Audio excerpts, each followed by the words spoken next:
الإنسان وعلمه البيان الصلاة والسلام على سيد الإنس والجان وعلى آله الطيبين الطاهرين وأصحابه المهديين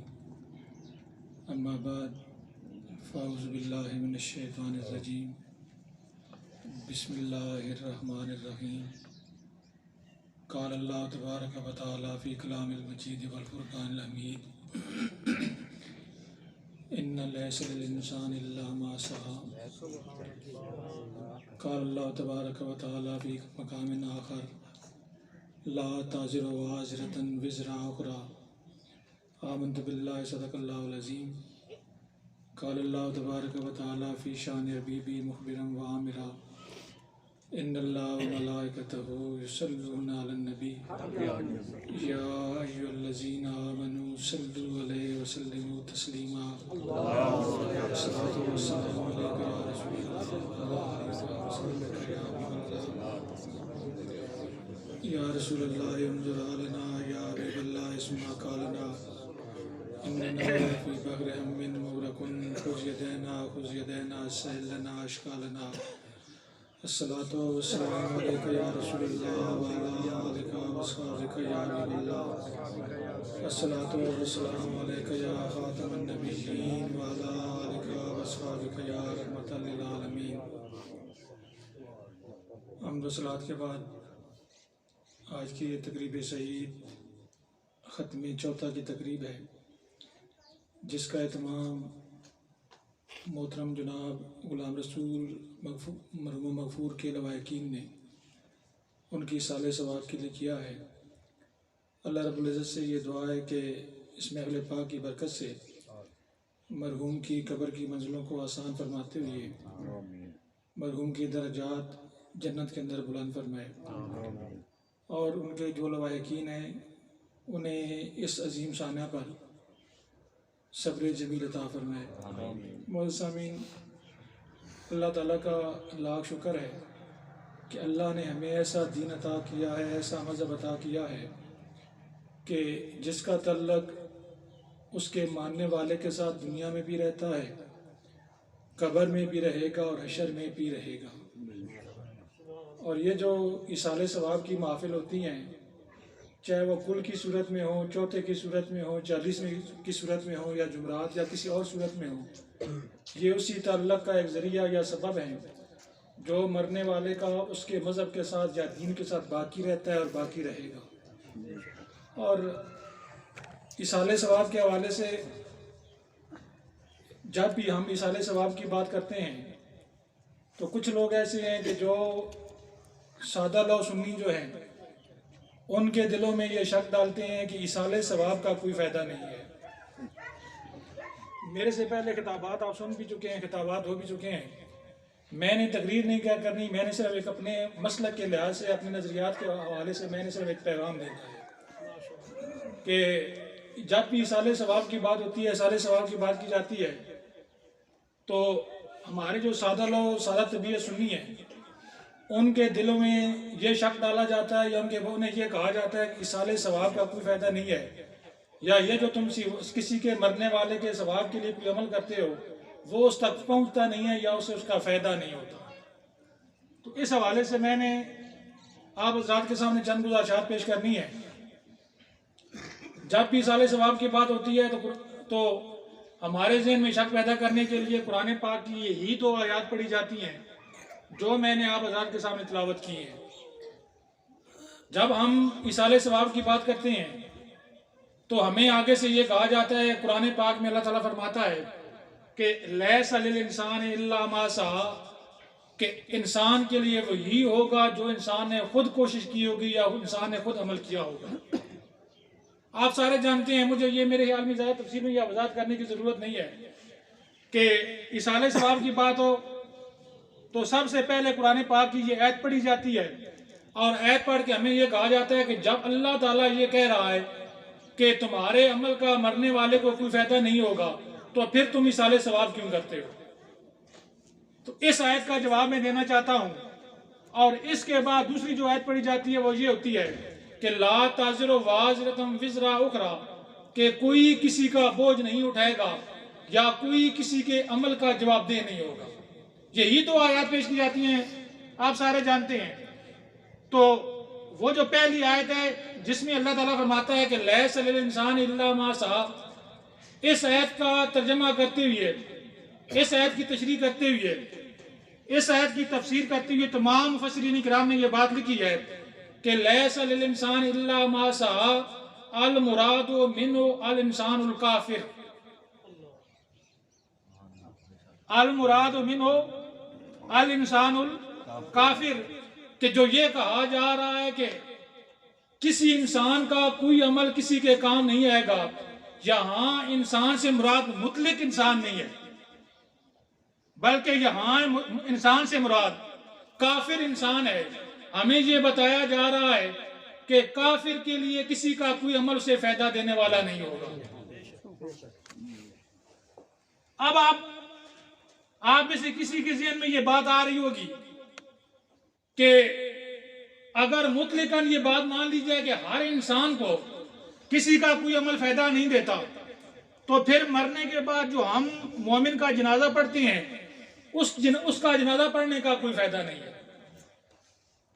جب کسی مرنے والے کا جنازہ پڑھا جاتا ہے تو یہ سب سے پہلی دلیل ہے اس بات کی کہ اگر مرنے والا مومن ہے، مسلمان ہے، اہل ایمان میں سے ہے،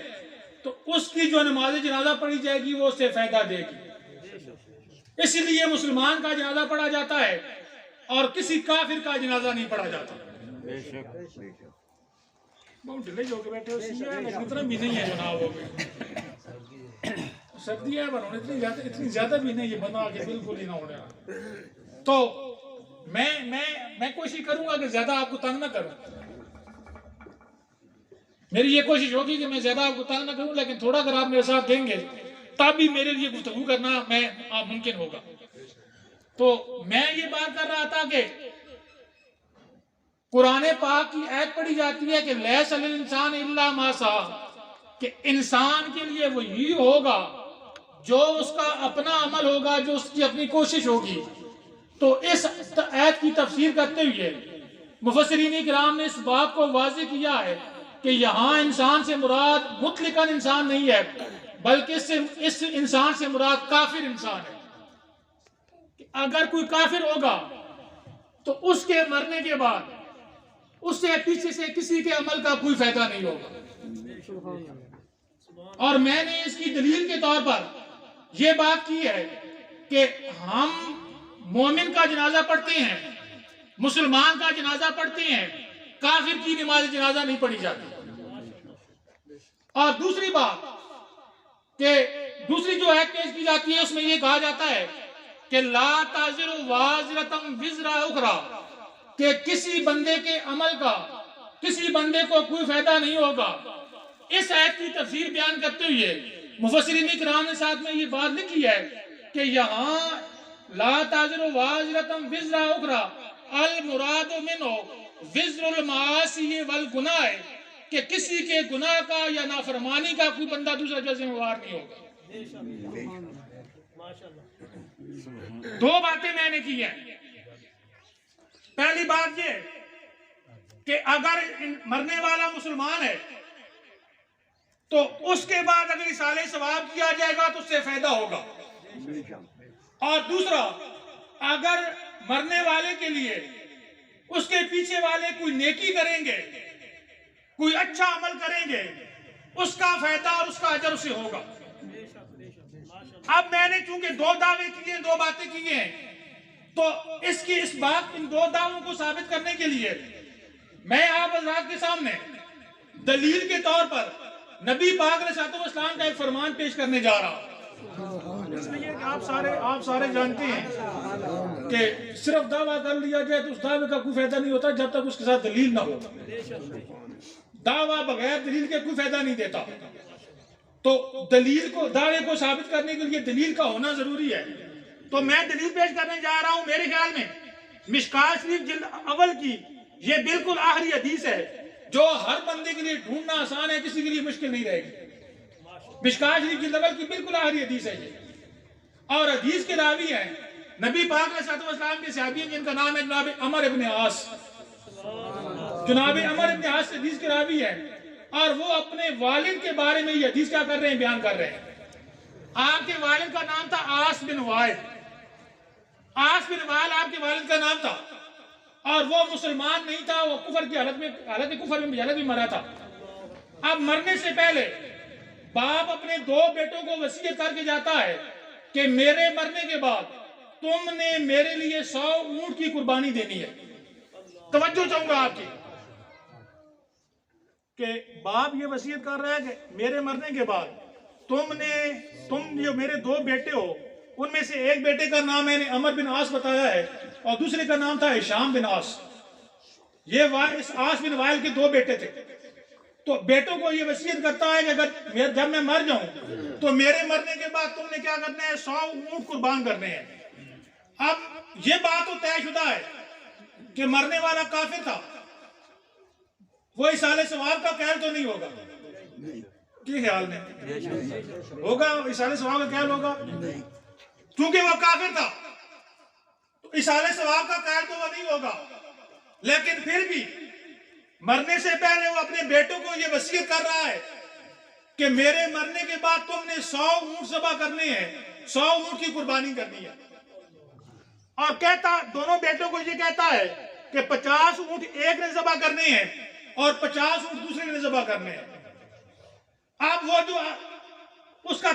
ایک بیٹا تھا، ابھی تک وہ مسلمان نہیں ہوا تھا، بعد میں وہ بھی مسلمان ہو گیا تھا، اور یہ جو عمر بن عاص ہے یہ مسلمان ہو چکے تھے اس وقت۔ اب وہ جو کافر تھا اس نے باپ کے مرنے کے بعد اپنے حصے کے 50 اونٹ جو ذبح کر دیے، اور وہ جو مسلمان تھے جن کا نام میں نے عمر بن عاص بتایا ہے، وہ یہ کہتے ہیں کہ میں نے اپنے دل میں فیصلہ کیا تھا کہ اس وقت تک میں اپنے باپ کے لیے وہ 50 اونٹ ذبح نہیں کروں گا جب تک میں نبی پاک علیہ السلام سے اس کے بارے میں سوال نہیں کروں گا۔ اللہ اکبر، یا رسول اللہ، یا علی، زندہ باد۔ آپ ذرا صحابہ کی نبی پاک سے محبت دیکھیے، صحابہ کا ایمان دیکھیے کہ ایک طرف والد کی ذات ہے اور دوسری طرف باپ کی ذات ہے، لیکن باپ کی بات پر نبی پاک کے فرمان کو ترجیح دے رہے ہیں۔ اصل میں یہ ایمان ہے،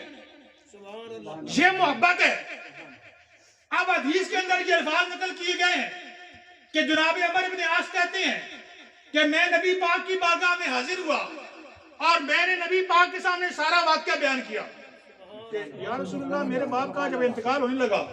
تو اس نے ہم دونوں بھائیوں کو بلا کر یہ وصیت کی تھی کہ میرے مرنے کے بعد تم نے میرے لیے 100 اونٹ ذبح کرنے ہیں۔ اب میرے جو کافر بھائی عمر بن ہشام، وہ تو اپنے حصے کے اونٹ ذبح کر چکا ہے، میرے حصے کے اونٹ رہتے ہیں۔ یا رسول اللہ، اگر آپ کا حکم ہو، آپ کی اجازت ہو تو میں اونٹ ذبح کروں۔ اب جب جناب عمر بن عاص کہتے ہیں کہ میں نے نبی پاک کے سامنے جب یہ واقعہ پیش کیا، اب حدیث کے الفاظ بڑے قابل توجہ ہیں۔ حدیث کے جو الفاظ ہیں وہ دل کی تختی پر لکھنے کے قابل ہیں۔ تو جناب عمر بن عاص کہتے ہیں جب میں نے یہ واقعہ بیان کیا تو نبی پاک علیہ السلام نے میری بات سن کر فرمایا کہ لو کانا مسلمان، لو کانا مسلمان، اگر مرنے والا مسلمان ہے، اگر مرنے والا مسلمان ہے، ان آتک تو ہنو او تصدق تو ہنو او حجج تو ہنو فبالغہ ذالک، اگر تم اس کی طرف سے صدقہ کرو گے وہ بھی اسے پہنچے گا، اگر اس کی طرف سے غلام آزاد کرو گے وہ بھی اسے پہنچے گا، اگر اس کی طرف سے حج کرو گے وہ بھی اسے پہنچے گا۔ لیکن نبی پاک نے یہ ساری باتیں کرنے سے پہلے ایک شرط بیان کی تھی، اور شرط یہ تھی لو کان مسلمان، کہ اگر مرنے والا مسلمان ہے اسے جو بھی سالے ثواب کیا جائے گا، چاہے وہ صدقے کی صورت میں ہو، حج کی صورت میں ہو یا غلام آزاد کرنے کی صورت میں ہو، اس بندے تک پہنچے گا۔ اب اگر آپ کی توجہ ہو، اگر آپ پوری میری بات سمجھ چکے ہوں تو میں ایک بات کرنا چاہتا ہوں کہ آج کے دور میں بھی اگر مرنے والا کوئی مسلمان ہے دنیا سے ایمان کی حالت میں جاتا ہے اس کے لیے سارے ثواب کیا جائے گا، اسے تو یقیناً پہنچے گا، سبحان اللہ اسے تو یقیناً پہنچے گا۔ اگر مرنے والا کسی اور حالت میں دنیا سے جاتا ہے تو اس کا میں ذمہ دار نہیں ہوں۔ بے شک میں پھر یہ بات دہراتا ہوں کہ اگر مرنے والا مسلمان ہے توحید کا اقرار کر کے حضور علیہ الصلوۃ والسلام کی محبت اپنے دل میں لے کر قبر میں جا رہا ہے، نبی پاک کی غلامی کا پٹا جو ہے اپنے گلے میں ڈال کر قبر میں جا رہا ہے، اسے تو قبر میں جانے کے بعد پیچھے والوں کا ہر عمل فائدہ دے گا۔ اور پھر میں یہاں ایک اور حدیث بھی پیش کرنا چاہتا ہوں، چونکہ جو مجھے ٹائم دیا گیا وہ انتہائی محدود ہے، تو میں یہ کوشش کرتا ہوں کہ میں جو بہت لازمی پوائنٹ ہے وہ صرف بیان کروں۔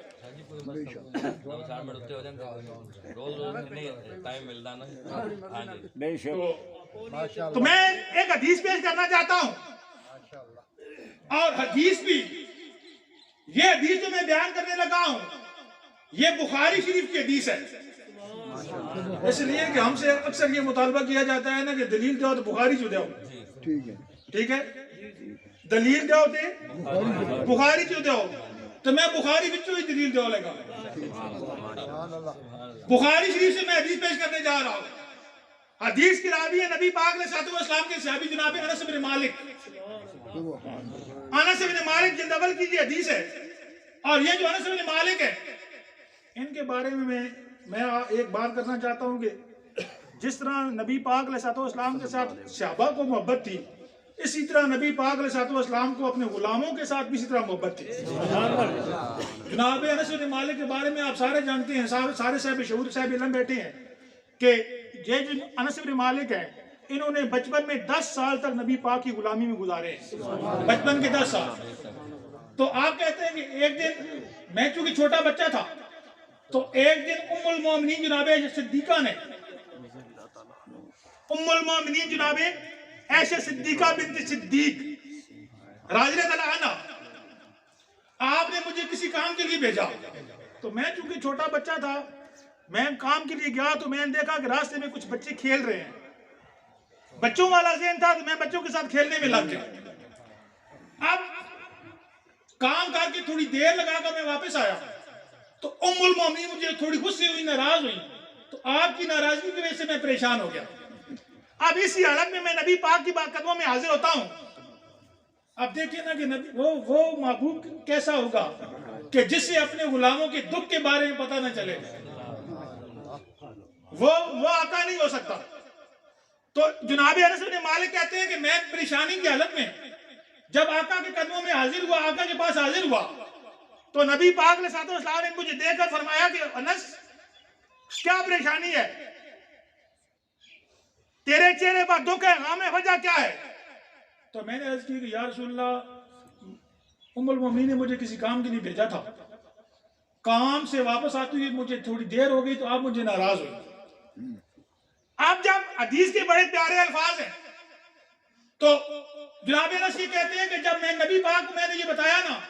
تو نبی پاک علیہ الصلوۃ والسلام نے میرے کان سے یہاں سے اس طرح پکڑا، پیار کے ساتھ، محبت کے ساتھ، اور میرے کان سے پکڑ کر نبی پاک علیہ الصلوۃ والسلام نے مجھے فرمایا کہ یا انیس ہو۔ اب یہ جو انیس ہے، یہ جو پڑھے لکھے لوگ ہیں یہ جانتے ہیں یہ انیس انس کی تصغیر ہے، اور تصغیر کا معنی ہوتا ہے کہ اسے کیا کیا جب پیار کے ساتھ یا محبت کے ساتھ کسی کو اس کے چھوٹے نام کو چھوٹا کر کے بلایا جائے۔ تو نبی پاک نے فرمایا کہ یا انیس ہو اما تردا ان تجہل من آلی، اے انس کیا تو اس بات پر راضی نہیں ہے کہ میں نے تجھے اپنے آل بیت میں شامل کر لیا ہے؟ یہ آقا کی اپنے غلاموں کے ساتھ محبت تھی۔ تو جناب انس بن مالک اس حدیث کی راوی ہے، بخاری شریف کی یہ حدیث ہے کہ آپ فرماتے ہیں کہ مرہ رسول اللہ صلی اللہ علیہ وسلم، بڑی مشہور حدیث ہے، بے قبرین ہے کہ نبی پاک علیہ الصلوۃ والسلام 2 قبروں کے پاس سے گزرے، فقال انہما یعذبان، نبی پاک نے فرمایا کہ ان 2 قبر والوں کو عذاب ہو رہا ہے، بخاری شریف کی حدیث ہے۔ کہ نبی پاک دو قبروں کے پاس سے گزرے اور قبروں کے پاس سے گزرتے ہوئے نبی پاک نے فرمایا کہ انہما یعذبان، ان دو قبر والوں کو عذاب ہو رہا ہے، وما یعذبان من کبیر، اور انہیں کسی بڑے گناہ کی وجہ سے عذاب نہیں ہو رہا۔ انہوں نے کہا تھی سارے کہتے غور نہ سننے پہ ہو نا، میں گل پوچھنا چاہنا تو سب کو بھئی بعض لوگ ہی آتے ہیں جناب نبی پاک علیہ السلام دیوار کے پیچھے دیوار کی نہیں پتا، لوگاں اپنی کتابیں لکھی گل کہ نبی پاک علیہ السلام کو دیوار کے پیچھے کا پتہ نہیں ہے۔ تو اب مجھے آپ نے یہ بتانا ہے کہ دیوار کی موٹائی زیادہ ہوتی ہے یا قبر کی گہرائی زیادہ ہوتی ہے؟ قبر کی گہرائی زیادہ ہوتی ہے۔ تو نبی پاک علیہ السلام قبر کے پاس کھڑے ہو کر قبر کے اندر جو مردے موجود ہیں ان کے بارے میں بتا رہے ہیں کہ انہیں عذاب ہو رہا ہے۔ صرف یہ نہیں بتا رہے کہ عذاب ہو رہا ہے، بلکہ یہ بھی بتا رہے ہیں کہ کس وجہ سے عذاب ہو رہا ہے۔ تو گویا نبی پاک قبر کے اندر کے حالات بھی جانتے ہیں اور حالات کی وجہ بھی جانتے ہیں۔ تو نبی پاک علیہ السلام نے ان دو قبر والوں کے بارے میں فرمایا کہ ان دو قبر والوں کو عذاب ہو رہا ہے، وما یعذبان من کبیر، اور انہیں کسی بڑے گناہ کی وجہ سے عذاب نہیں ہو رہا۔ اما احدہما کان لا یستتر عن البول، ان میں سے جو ایک بندہ تھا وہ اپنے آپ کو پیشاب کی چھینٹوں سے نہیں بچایا کرتا تھا۔ واما الاخر فکان یمشی بالنمیمۃ، اور جو دوسرا بندہ وہ چغلخوری کیا کرتا تھا۔ آج نا ہماری معاشرے کے اندر ہماری عادت بن گئی ہے بھئی جتنی کہنا جناب دوئی نے بارے لازمی گل کرنی، اور اس سامان آج کی آتے ہیں جناب یہ ساڑھے ایٹیکیٹ ہو جناب ہون جناب یہ سنے آدھا نہیں قصہ بن گیا، حالانکہ اسی کو کیا کہا گیا؟ چغلخوری کہا گیا۔ تو نبی پاک یہ بتا رہے ہیں کہ قبر کے والے جو دو عذاب ہو رہے ہیں، ایک کو پیشاب کے چھینٹوں کی وجہ سے عذاب ہو رہا ہے اور دوسرے کو چغلخوری کی وجہ سے عذاب ہو رہا ہے۔ اور اس کے بعد حدیث کی آگے الفاظ ہیں کہ نبی پاک علیہ السلام نے ایک کھجور کی ٹہنی توڑی، فقاسما، اور اس کھجور کی ٹہنی کو تقسیم کیا، فغرز علی قبرہ، اور دونوں قبروں کے اوپر اس ٹہنی کو لگا دیا۔ یہ نہیں، میں نے یہ بخاری شریف کی حدیث بیان کی ہے کہ قبروں کے بارے میں نبی پاک نے بتانے کے بعد قریب ہی ایک ٹہنی درخت کھجور موجود تھی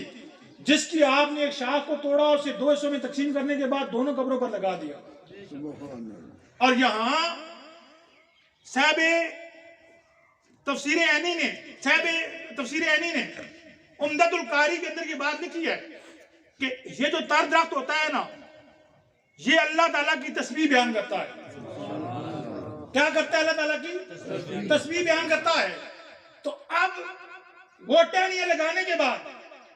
اب حدیث کے جو الفاظ ہیں وہ سننے کے لائق ہیں۔ نبی پاک علیہ السلام فرماتے ہیں لعلہ ان یخفف عنہما، اللہ تعالیٰ ان سے عذاب کی کمی فرمائے گا، ما لم یبسا، جب تک یہ کھجور کی ٹہنیاں خشک نہیں ہوں گی، یعنی جب تک یہ کھجور کی ٹہنیاں خشک نہیں ہوں گی اس وقت تک ان کے عذاب میں کیا ہوگی؟ کمی ہوگی۔ توجہ کی ضرورت ہے کہ میں نے یہ بات کی ہے کہ چونکہ جو تر درخت ہوتا ہے اس کی جو ٹہنی ہوتی ہے وہ تسبیح کرتی ہے، اور تسبیح کی وجہ سے جب تک وہ قبر کے اوپر تسبیح کرتی رہے گی قبر والے کے عذاب میں تخفیف رہے گی، کمی رہے گی۔ تو گنگال والوں توجہ کرنا کہ اگر کسی قبر کے اوپر کسی درخت کی ٹہنی تسبیح کرے تو درخت کی ٹہنی کی وجہ سے قبر والے کے عذاب میں کمی ہوتی ہے۔ اگر کسی قبر والے کے پاس کوئی انسان بیٹھ کر قرآن پاک پڑھے،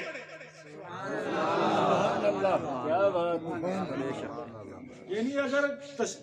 کھجور کی ٹہنی کی تسبیح کرنے سے عذاب میں کمی ہو سکتی ہے اور ہوتی ہے، حدیث یہ بتا رہی ہے، تو اگر کسی قبر کے پاس بیٹھ کر قبر والے کے لیے قرآن پاک کی تلاوت کی جائے گی، قرآن پاک پڑھا جائے گا یا ذکر و اذکار کیا جائے گا، تو اس کی وجہ سے بھی قبر والے کے لیے آسانیاں پیدا ہوں گی، اس کے عذاب میں کمی ہوگی۔ اور پھر بس آخری حدیث پیش کرتا ہوں، بات ختم کرنے لگا ہوں۔ نبی پاک علیہ الصلوۃ والسلام کی حدیث ہے۔ اس مزے کی بات یہ ہے کہ اس حدیث کے راوی جناب انس بن مالک ہیں۔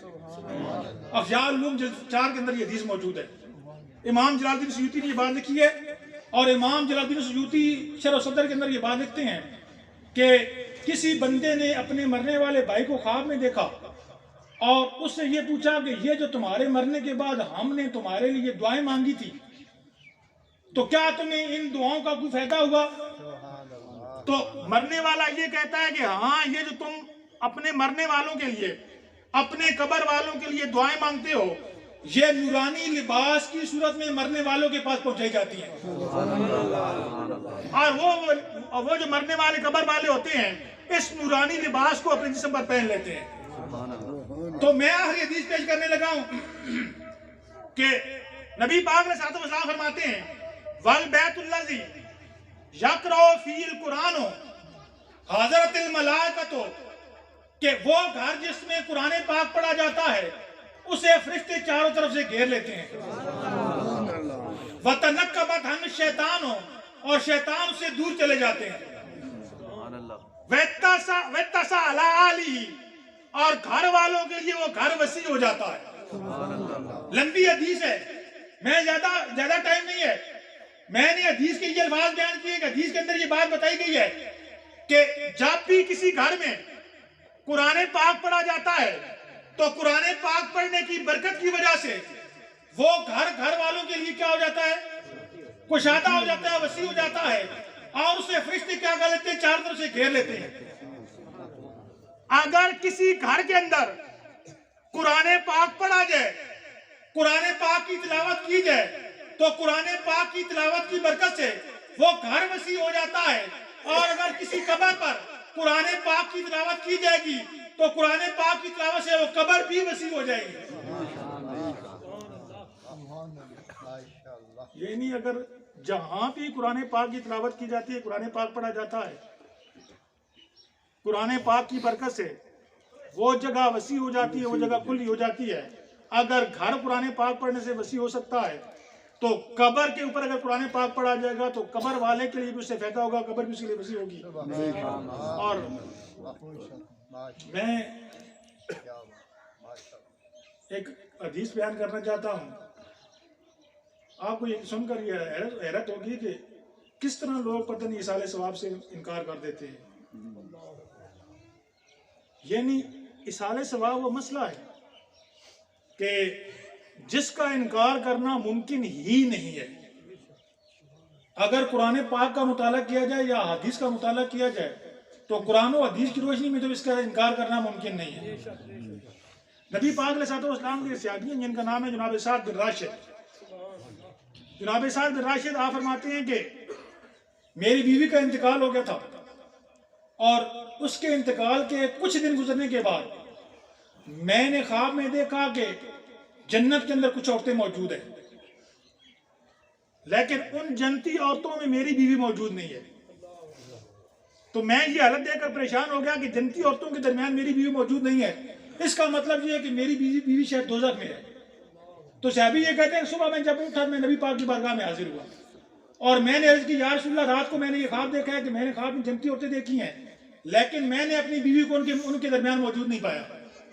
میری بیوی ان کے درمیان موجود نہیں تھی۔ تو یا رسول اللہ، میرے دل میں یہ پریشانی ہے کہ شاید میری جو بیوی ہے وہ دوزخ میں چلی گئی ہے۔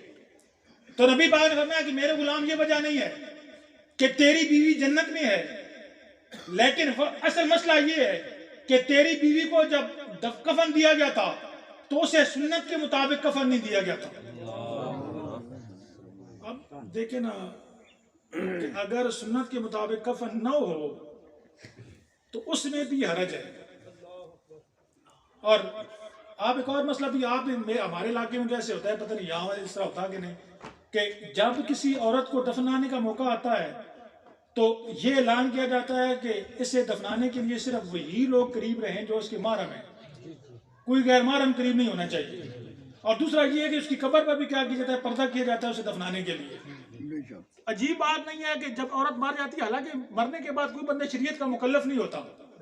اس پر شرعی احکام لاگو نہیں ہوتے، لیکن مرنے کے بعد بھی عورت کی قبر کو بھی ڈھانپا جاتا ہے اور یہ بھی اعلان کیا جاتا ہے کہ کوئی غیر محرم قریب نہ آئے، اس لیے کسی کے پردے میں حرج ہوگا۔ تو مرنے کے بعد تو اتنا اہتمام کیا جاتا ہے،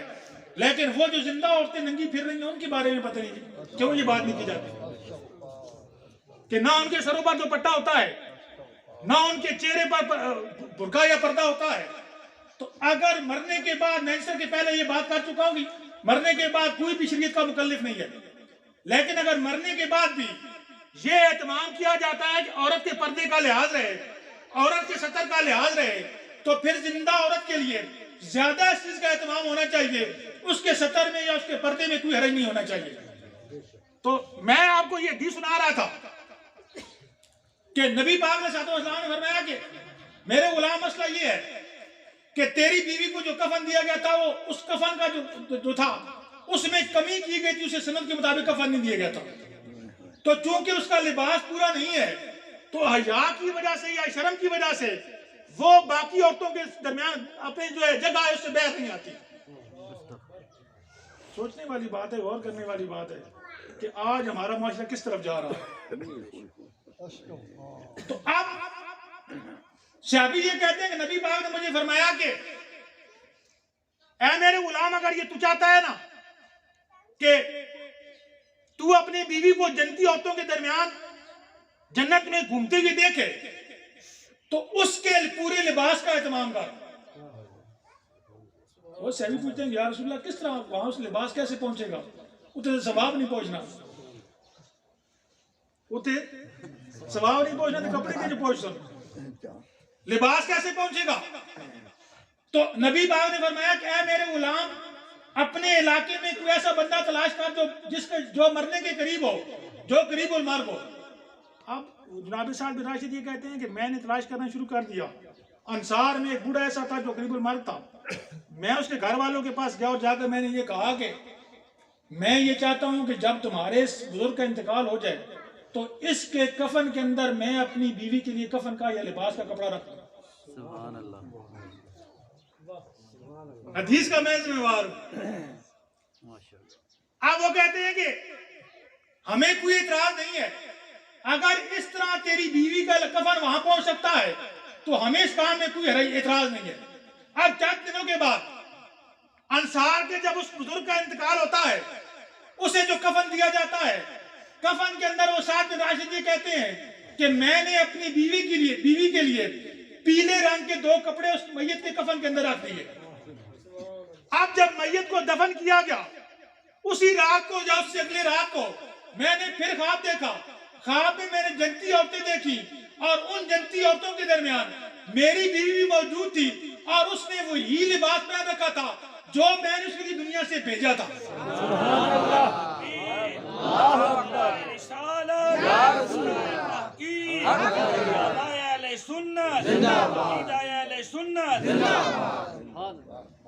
تو اگر مرنے والے کے لیے دنیا سے لباس بھیجا جائے، کپڑا بھیجا جائے، وہ اگر پہنچ سکتا ہے تو پھر اس کے لیے اگر ایصال ثواب کیا جائے وہ بطریق اولا پہنچ سکتا ہے۔ اسی وجہ سے میں نے یہ بات کی ہے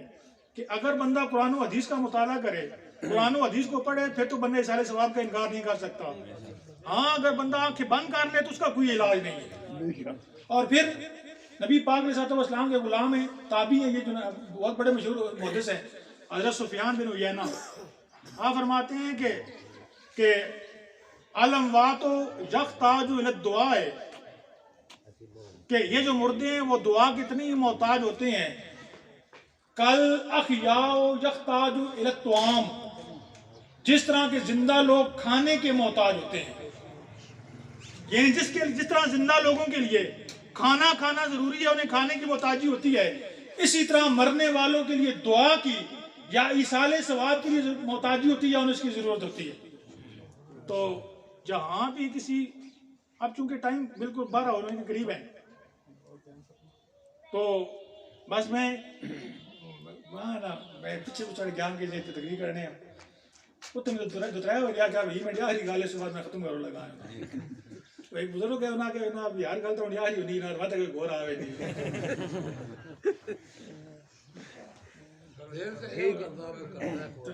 تے یہی نہ ہوئے نا تسے جو کہا کہ میرا صاحب اور کام بھی کرنے تو تے نکما تو کام ہے کوئی نہیں چکوالو تو آ رہا ہے نا جائے سے گزارنی ہے. تو بس آج چھوٹی سی بات کرتا ہوں کہ ایک چیز ذہن میں رکھیں کہ لوگوں کے ذہن میں یہ بات بھی آتی ہے نا کہ ہم یہاں اس گھر کے اندر بیٹھ کر وہ بھائی غلام رسول کے اصالہ ثواب کے لیے یہ کام کر رہے ہیں تو یہاں اس گھر سے اس قبر تک یا اس بندے تک یہ کیسے پہنچے گا. یہ بھی جو لوگوں کے ذہن میں آتا ہے, لوگوں کو سوال پیدا ہوتا ہے. تو نبی پاک علیہ السلام کی حدیث ہے کہ جب بھی کسی مرنے کے والے وقت کے لیے اصالہ ثواب کیا جاتا ہے, ینزل الملائکۃ من السماء, آسمان سے کچھ فرشتے آتے ہیں, فی ایدیہم طست من ذہب, اور ان کے ہاتھوں میں سونے کے تھال ہوتے ہیں. یہ حدیث کے الفاظ ہیں کہ جب بھی کسی مرنے والے کے لیے اصالہ ثواب کیا جاتا ہے تو آسمان سے کیا ہوتا ہے, فرشتے آتے ہیں, فی ایدیہم طست من ذہب, اور ان کے ہاتھ میں کیا ہوتے ہیں, سونے کے تھال ہوتے ہیں. اور مرنے والے کے لیے جو کچھ کیا جاتا ہے, چاہے وہ قرآن پاک کی تلاوت ہو, چاہے حمد و نعت ہو, ذکر و اذکار ہو, جو کچھ بھی ہو, اسے وہ سونے کے تھال میں رکھتے ہیں اور پھر وہ سونے کے تھال لے کر وہ مرنے والے کی قبر پر چلے جاتے ہیں. اور آگے حدیث کے یہ الفاظ ہیں, وہ یقال ہو, اور وہاں جا کر فرشتے یہ کہتے ہیں کہ اے قبر والے, حاضی ہدیتن اعدی لک آلک, یہ وہ تحفہ ہے جو تیرے گھر والوں نے تیرے لیے بھیجا ہے. اب میں نے وہ ذریعہ بھی بتا دیا ہے کہ کس طرح ثواب قبر والے کے پاس یا قبر تک پہنچتا ہے, کہ آسمان سے فرشتے آتے ہیں اور وہ فرشتے وہ ثواب لے کر قبر والے کے پاس جاتے ہیں اور جا کر اسے یہ بتاتے ہیں کہ یہ تیرا تحفہ ہے جو تیرے گھر والوں نے تیرے لیے کیا کیا ہے, بھیجا ہے. اور آگے حدیث کے یہ الفاظ ہیں کہ جب اسے بتایا جاتا ہے کہ یہ تیرے گھر والے تیرے پاس تحفہ بھیجا ہے, تو آگے وہ فرماتے ہیں کہ اس سے وہ کیا ہوتا ہے, خوش ہوتا ہے. وہ کیا ہوتا ہے,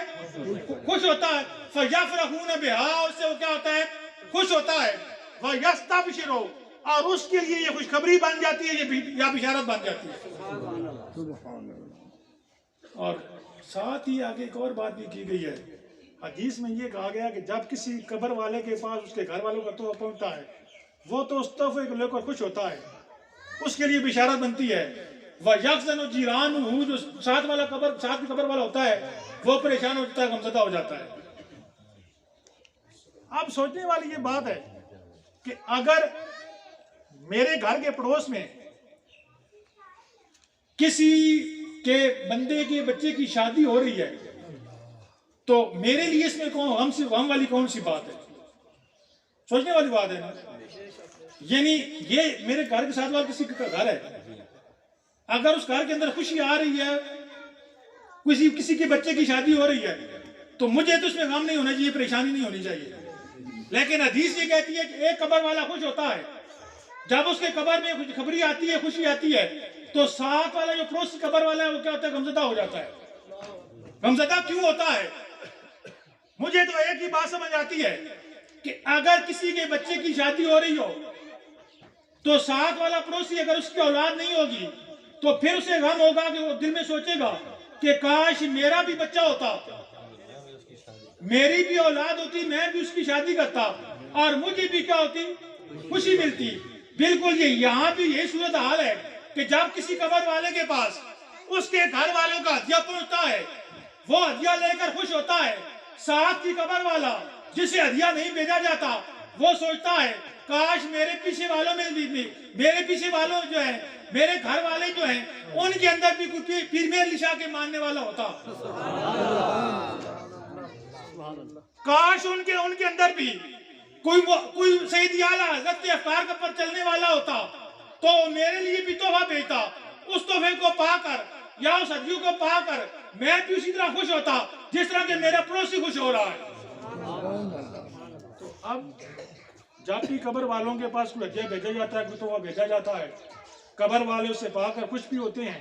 اور ان کے لیے خوشخبری بھی بنتی ہے، اور اس سے ان کا اور قبر والوں کو اس سے فائدہ بھی ہوتا ہے، اور قبر والوں کا اس سے عذاب بھی کم ہوتا ہے، قبر والوں کی قبر بھی اس سے کھلتی ہیں، وسیع ہوتی ہیں،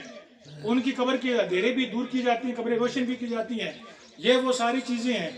جو قبر والے کو ایصال ثواب کی وجہ سے حاصل ہوتی ہیں۔ دعا اللہ تعالیٰ مرحوم غلام رسول صاحب کی درجات کو بلند فرمائے اور لوائقین کو صبر جمیل عطا فرمائے، اور ہم سب کو ان جو باتیں میں نے کی ہیں اور آپ نے اور میں نے سنی ہیں ان پر عمل کرنے کی توفیق دے۔ واخر دعوانا الحمدللہ۔